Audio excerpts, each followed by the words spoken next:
promise anything.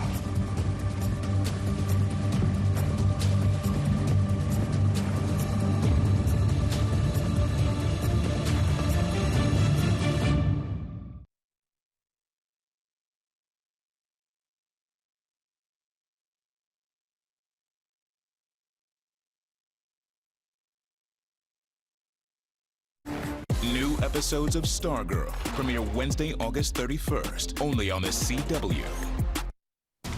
Now at 10, former President Trump under investigation for potential violations of the Espionage Act after top-secret, highly sensitive documents are found at his Mar-a-Lago home.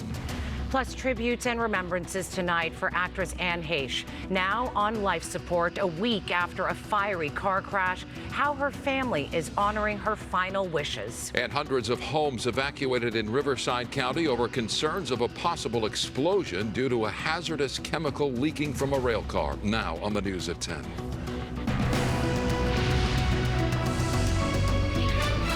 Good evening, I'm Micah Ullman. And I'm Cher Calvin. Former President Donald Trump is under investigation tonight for potential violations of the Espionage Act. An unsealed federal warrant revealed that 11 sets of classified documents were recovered from Trump's Mar-a-Lago home, including documents marked at the highest levels of the top secret classification.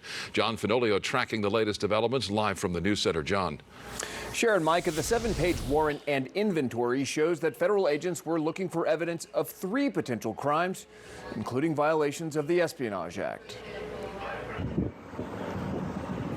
Tonight, new details about what the FBI was looking for at former President Trump's Mar-a-Lago home during their search on Monday. Late today, a federal magistrate judge unsealing the warrant and a list of items seized at the Florida property.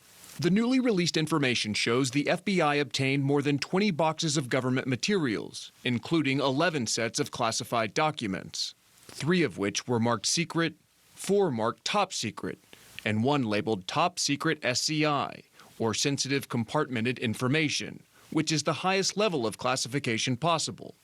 It's reserved for highly sensitive information intended to be viewed in a secure government facility. The documents do not reveal details about the classified information, but they do show the FBI was looking for evidence of 3 potential crimes, including removal or destruction of records, obstruction of an investigation, and violating the Espionage Act. And a federal judge agreed that there is probable cause, meaning it is more likely than not that these 3 statutes were violated. The Washington Post has reported that some of the items of concern to federal agents were those related to U.S. nuclear weapons programs. Mr. Trump has not been charged with a crime and is denying any wrongdoing. On Truth Social, writing in part, Number 1, it was all declassified. Number 2, they didn't need to seize anything. They could have had it any time they wanted without playing politics. What we're seeing here is a legal process, not a political process.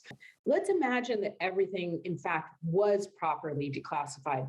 That still doesn't undercut all of the legal concerns here. When it comes to the Espionage Act, you can properly have possession of certain documents even and still give rise to liability under the Espionage Act if you misuse certain documents that are important for national defense. The same thing is true for obstruction of justice. The FBI also seized unclassified items, including binders of photos, a handwritten note, and the executive grant of clemency for Mr. Trump's close advisor, Roger Stone.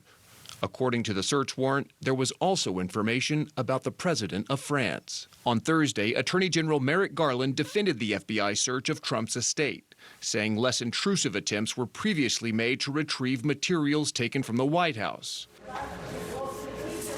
Some of Mr. Trump's allies in Congress are demanding the Justice Department release that affidavit that prompted the warrant in the first place. Now, that could give a glimpse into the probable cause and evidence that supports potential crimes, but its release is highly unlikely. Sharon, Micah, back to you. John, thank you. Meantime, more trouble for the former president. The criminal case against the Trump Organization and its former chief financial officer can proceed to trial. That's according to the judge in the case, who refused today to dismiss fraud charges against the business and the former CFO, Alan Weisselberg. The Trump Organization and Weisselberg are accused of a 15-year scheme in which executives were given hidden benefits to avoid paying taxes. Weisselberg is also accused of concealing his residency in New York City to avoid paying city taxes. The trial is scheduled to begin in October. The Inflation Reduction Act passed the House today.